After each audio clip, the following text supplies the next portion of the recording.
The NCAA transfer portal has completely changed the way teams build their rosters.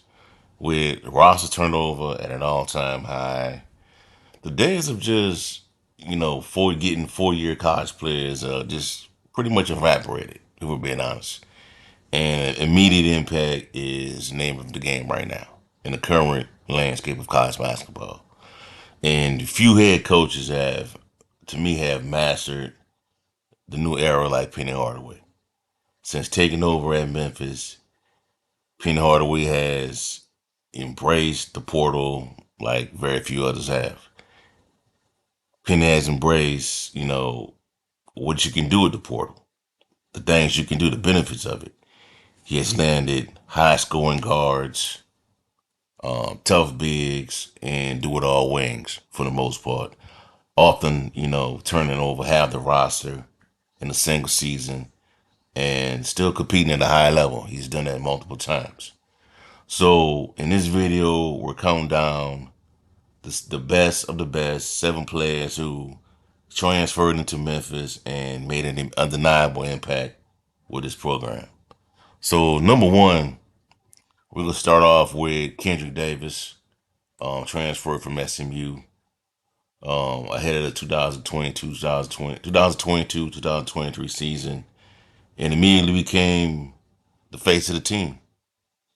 Averaged 21.9 points per game, 5.4 assists, 3.7 rebounds per game, AAC Player of the Year, Conference Tournament Champion, and he led Memphis to a 26-9 record. And yes, the season ended in a brutal first round um, loss to Florida Atlantic, who is now a member of the AAC.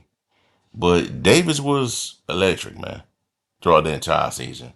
Shot making, leadership, playmaking made him the most valuable 1-year transfer to me that Penny has brought in. So we got Kendrick Davis number one on the list.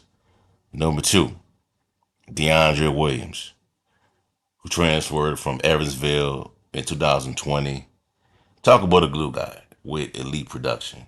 Averaged 14.2 points per game, 7.3 rebounds, and nearly 3 assists per game over multiple seasons with the program. He was the emotional leader, um, you know,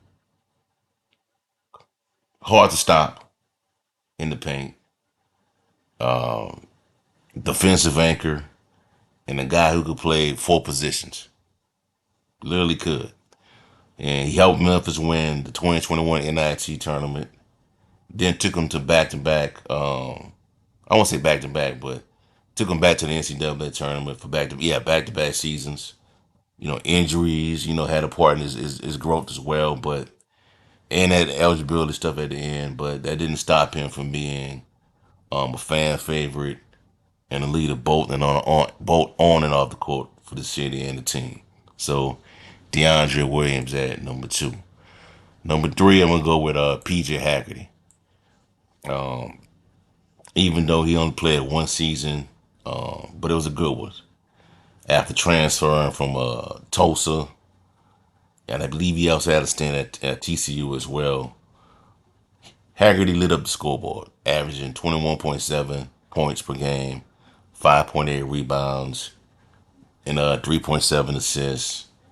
It was named AAC Player of the Year and was Tigers' most consistent weapon in 2024-2025. Yes, we know what happened in the tournament. First round exit, but another first round exit for Penny Hardaway and the team. But Haggerty's 1-year explosion put him on the map as one of the top transfer success stories in the country. And we all saw that played out, highly coveted by multiple upper echelon programs. And he eventually went to Kansas State, but you still can't knock what he did at Memphis, because what he did at Memphis allowed him to garner so much attention. So Haggerty at three. Number four, right behind him, his teammate from this past season, Dan Danger. Big man from Illinois who made a huge difference in just 1 season. Averaged 14.6 points per game, 7.4 rebounds, earning first team All AAC honors, and helped Memphis capture both regular season and conference tournament titles of the AAC. Had a soft touch, around the basket, anchored the defense, and brought a toughness that I think, was missing in previous Memphis front courts.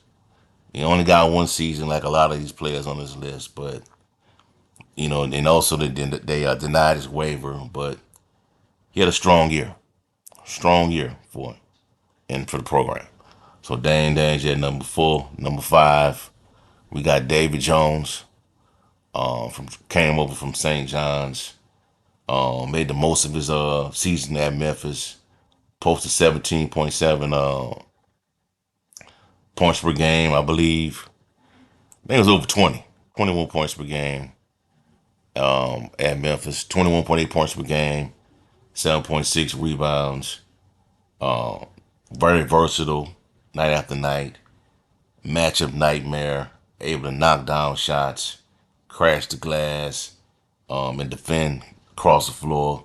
While the season didn't end with a NCAA tournament appearance, we know I played out pretty. They spiraled down the stretch during conference play after having a really good non-conference resume. He gave Memphis, his impact was undeniable, and he gave Memphis another wing weapon with pro level talent.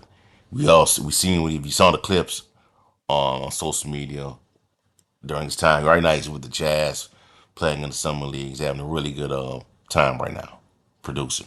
So David Jones at 6, my bad. At number 5, my bad. David Jones at number 5. Number 6, I got Tyrese Hunter. He might not have been the flashiest addition, but his value in the backcourt was immense. Coming over from Texas, Hunter averaged 13.7 points per game, 3.6 assists, while serving as a perimeter stopper, leadership, toughness, helped stabilize the backcourt, especially alongside PJ Hackard. He brought a high major experience and played with poise, earning respect for his grit as much as his game. And if they had him on the court again in the tournament game against Colorado State, I think they would have won that game. But not having him and I think it was PJ Carter, if I'm not mistaken, really hurted him, affected him. So Tyrese Hunter at number 6. Close it out, Landis Nollie, the third. I got the second, my bad. But he came over from Landis Nollie came over from Virginia, Virginia Tech in 2020, and 2 seasons with the program. Nollie averaged 13.1 points per game and 4.1 rebounds, helping Memphis win the 2021 NIT tournament along with DeAndre Williams. He was a shot maker who could go off on any night. 3-point shooting and his scoring versatility gave Penny a much needed outside threat that year during those 2 seasons.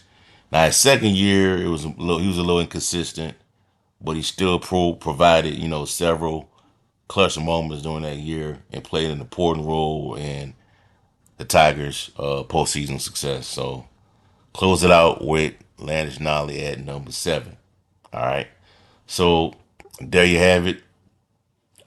7 transfer portal success stories that help shape the Penny Hardaway era.